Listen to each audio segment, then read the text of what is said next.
자, 그러면 앞에서 소개드린 대로 이번 시간에는 좀 자세하게 만든 RM 평가 방법을 한번 보도록 할게요. 뭐 자세하다고 해서 우리 그 DCF 평가처럼 시트를 막 여러 개 만들고 이런 건 아니에요. 그냥 한 회사의 손익계산서 그리고 재무상태표에 있던 기초 자본 총계를 가져와서요. 이걸 가지고 이제 그 향후에 5년치를 추정을 이렇게 하고요. 5년 추정을 하고 그 다음에 이걸 가지고 몇 가지 이제 좀 뭐죠?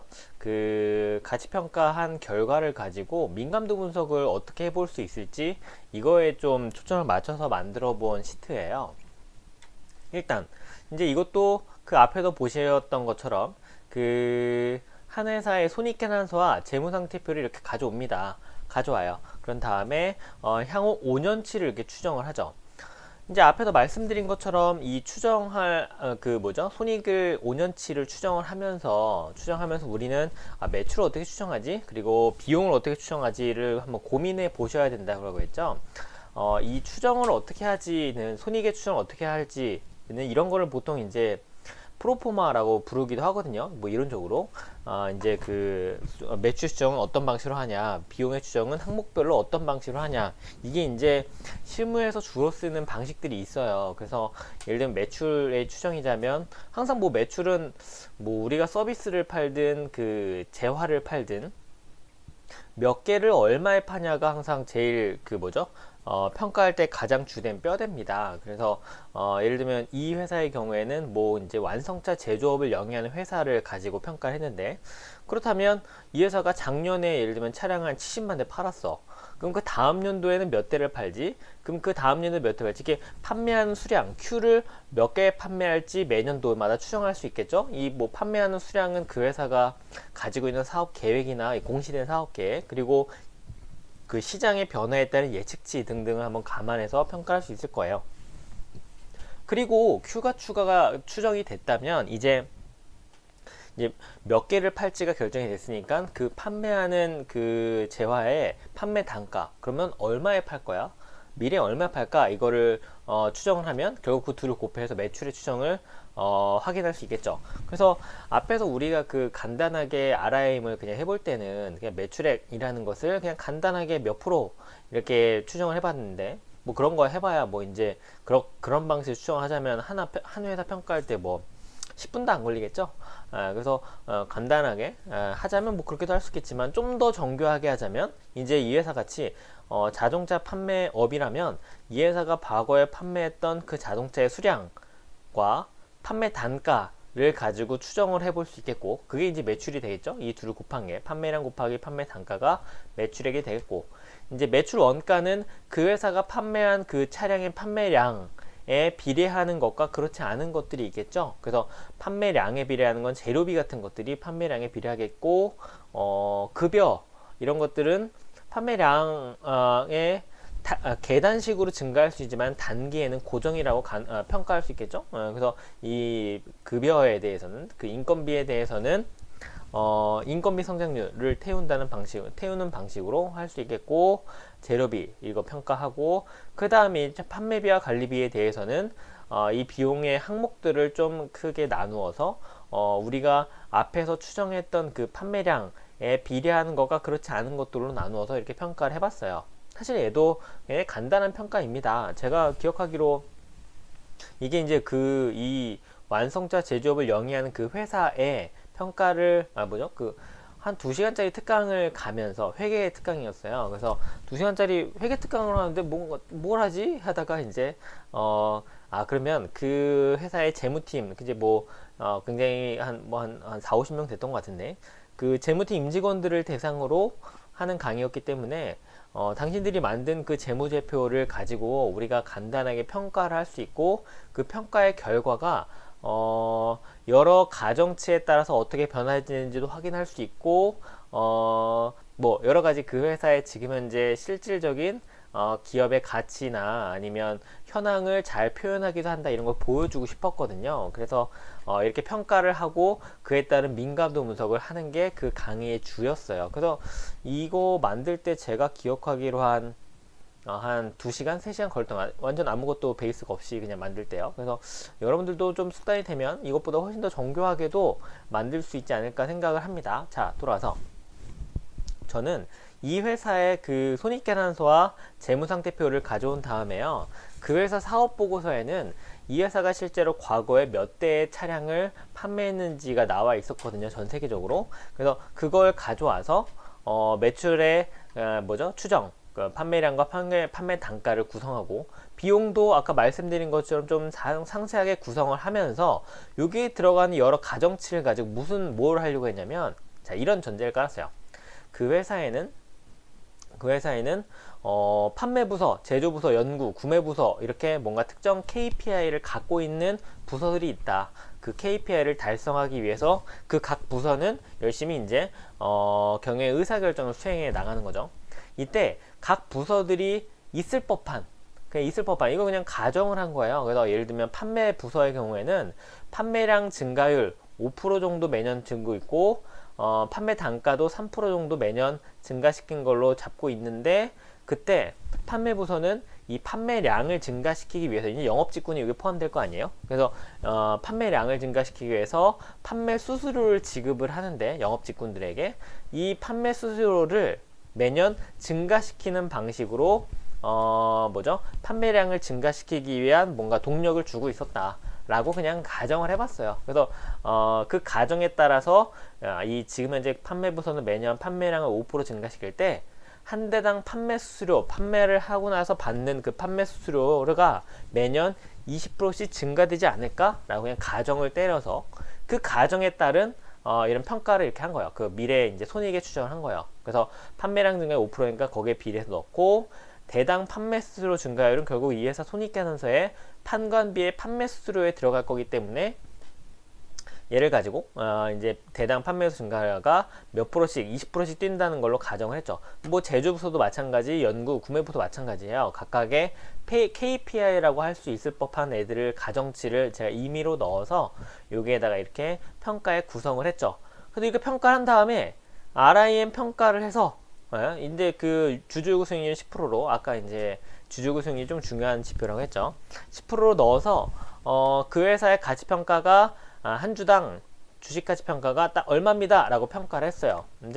그때 이제 이 평가 금액이 그때 당시에 이 회사 주가를 비교적 잘 설명했거든요. 비슷하게 나왔어요.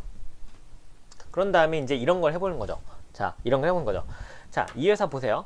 판매량 증가율이 5%일 때 대당 판매 수를 매년 20% 증가시킨다라고 당근을 주면서 KPI를 제시했어요.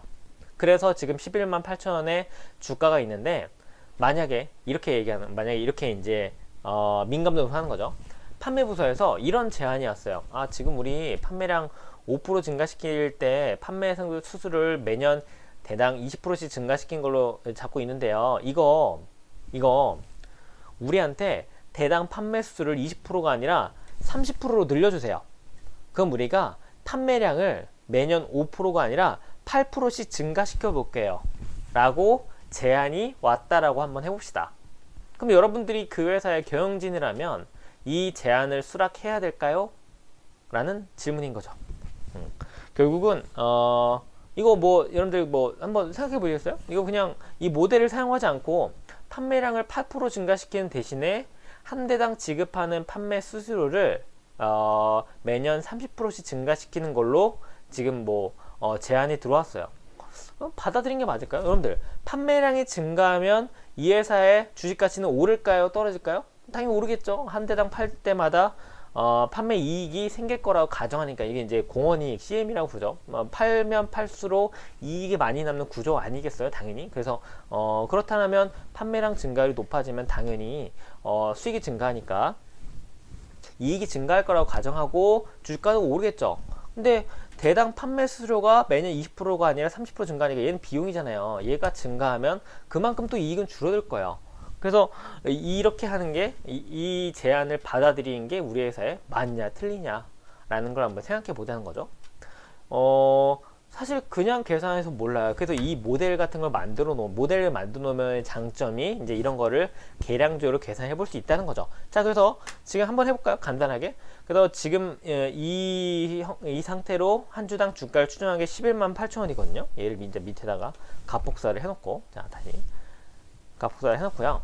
이 금액과 달라지는지, 더 높아지는지, 더 낮아지는지를 보면 되겠죠. 일단, 대당 판매수로 증감률을 20%로 되어 있는데 30% 한번 바꿔보고, 이거 바꾸면 여러분 질문, 주가는 올라요, 떨어져요? 판매수로 증가율이 매년 20%의 3배 증가되면 비용이 늘어나니까 이익은 줄고 그만큼 초과액은 줄어들어서 주가는 떨어지겠죠. 그래서 얼마만큼 떨어지는지 봅시다. 오, 네. 11만 8천 원이었던 게 9만 천 원까지 떨어졌어요. 이거 몇 프로 떨어졌나요? 많이 떨어지네요. 이게 은근히 좀 많이. 네. 근데 23%가 떨어졌습니다. 네, 그러네요. 자, 그때 얘를 8% 증가시키면 원래 당초의 주가보다 떨어질까요? 높아질까요? 한번 해볼까요? 하면 네, 주가가 올랐죠. 원래 11만 8천 원이었던 게 12만 5천 원 증가했죠. 그럼 하는 게 맞다 라고 결론을 내릴 수 있겠죠. 이렇게 이런 그 경영의 의사결정에 이 그 모델을 간단하게라도 이용할 수 있다라고 하는 게 되게 중요해요. 그래서 회사들이 보통 그 사업 계획을 잡아보는 이유도 사업 계획을 잡으면서 이런 모델을 만들거든요. 만들면서 회사가 연간 사업을 수행하면서 여러 변수들이 있지 않습니까? 그래서 이런 변수들이 적용이 될 때 이 회사의 손익이 어떻게 변동이 될지를 추정해 보는 거죠. 그리고 이런 의사결정을 내릴 때도 사용을 하는 거고, 이걸 이제 좀 더 확장한 게 이제 사업 타당성 분석이라고 하는 그 용역이 되겠죠. 그래서 여러 변수들을 정교하게 추정한 다음에 이런 변수들이 이렇게 나오면 이 사업의 이 BM, 이 사업 혹은 이 기업의 손익은 어떻게 변화해? 이런 걸 따져보는 게 그 사업 타당성 분석이거든요. 그런 걸 해보는 것도 우리가 지금 하고 있는 이런 견제에서 생각을 해볼 수 있습니다. 그래서 좀 더 자세하게 가정을 넣고 정교하게 넣을수록 이 평가가 합리적이다 라는 거. 두 번째는 이 가정들이 변동될 때 우리 회사의 궁극적인 손익은 어떻게 될까, 이런 것도 한번 해볼 수 있는 게 모델을 작성하는 장점 중에 하나예요. 자, 그렇죠. 자, 이렇게 만들었어요. 자, 근데 요 모델도 이제 여러분들 그 공개가 될 텐데, 여러분들 그 이 모델을 만들면서요, 사실 개인적으로는 되게 좀 특이한 일이 있어요. 특이한 일이 뭐냐면, 자, 이게 그 여러분들 그 보통 이거 지금, 네. 자, 여러분들 보통 이 RIM이라고 하는 거는 우리가 지금까지 뭐라고 말씀드렸냐면, 회사가 연간 벌어들인 손익이에요. 실제 손익이 주주들이 기대하는 수익률에 비례한 기대이익 대비 얼마만큼 초과되었냐. 그래서 그 초과이익이 그 회사에 투자하고 있는 주주에게 프리미엄으로 돌아간다. 그래서 이게 주가를 형성한다라는 가정이었잖아요. 근데 여러분들 이거 생각을 해보면 당연히 그러면 초과이익이 플러스가 나와야 프리미엄이 플러스 나오겠죠. 근데 너무 특이하게 이 회사는 그때 당시에 평가를 할 때 초과이익이 양수가 아니라 음수였어요. 무슨 얘기냐면 실제로 벌어들인 그 손익과 미래에 추정된 이익이 주주들이 기대하는 이익보다 더 적었던 거예요. 그러니 초과이익이 나요? 초과손실이 나요? 초과손실이 나겠죠. 마이너스 나겠죠. 그럼 이 초과손실이 매년 유지된다고 가정했을 때 이 미래에 예상되는 초과이익의 현재 가치의 합계가 프리미엄인데 그게 양수가 아니라 음수겠죠. 마이너스 프리미엄이 되겠죠. 그러면 결국 그 회사의 자본총계에 마이너스 프리미엄이 얹어지면 시가총액은 자본총계보다 떨어지죠. 그리고 당연히 그렇게 이제 예상이 될 거 아닙니까? 그죠? 이 회사가 그랬어요. 초과이익이 지금 여기 빨간색인 거 보이시나요? 빨간색이었어요. 빨간색에서 그래서 이거 가지고 강의하려고 지금 막 뚜닥뚜닥 만들고 있었는데 초과이익 마이너스 나는 거 어떡하지? 이게 일단 여러분들 강의 가서 그 회사 임직원들 대상이고 이게 임직원들 대상으로 지금 회사가 벌어진 이익이 기대이익에 못 미칩니다 라는 얘기를 어떻게 해요, 그죠? 그래서 어떡하지? 생각을 하면서 어쨌든 모델을 완성시켰는데 주식 가치는 잘 설명한다는 거죠. 예, 그래서 이걸 어떻게 하지? 생각을 하다가 결국은 이 RIM 모델이 비교적 그래도 그 여러 케이스에서 이 회사의 기업 가치를 잘 설명한다라고 해석을 할 수도 있어요. 이제 그거는 말을 어떻게 전달하냐의 차이가 있겠죠. 그래서 가서 그런 얘기 했어요. 실제로 강의 가서 이걸 썼는데 얘기를 한 거죠. 보통 이게 그 RIM 평가는 이런 앞에 설명드린 그런 방식으로 초과액이 날 때 프리미엄이 돼서 주가를 높이는 방식으로 한다. 근데 우리는 초과액이 음성 나왔다. 좀 의아했다. 그래서 이게 어떻게 해석이 될 수 있을까 고민을 했다. 근데 예를 들면 이론적으로 이렇게 생각할 때 여러분들 이 그 RIM 평가라고 하는 게 어떤 그 뭐죠? 이론적인 배경을 가지고 있냐라고 한다면요. 여러분들 우리 회계에서 배웠던 거 그대로 이용이 돼요. 회계. 여러분들 재무상태표가 있어요. 자산이 있고 부채가 있고 자본이 있습니다. 자본은 누가 투자한 금액? 자본은 주주가 투자한 금액. 부채는 누가? 채권자가 투자한 금액. 이거 그 계속 그 회계 때도 계속 강조해서 회계가 결국 이 이론에서 나왔다는 거 계속 강조해서 설명해 드렸죠. 그래서 우리가 좀 특이하게 생각하는 회계 기준들이 다 그 회계 기준이 다 요 관점에서 나왔다는 걸 다 설명을 해 드렸죠. 자, 이때 자산의 합계가 부채 자본의 합계가 같은 이유도 설명을 드렸었잖아요. 왜 그래야만 하는지. 이때 RIM은요.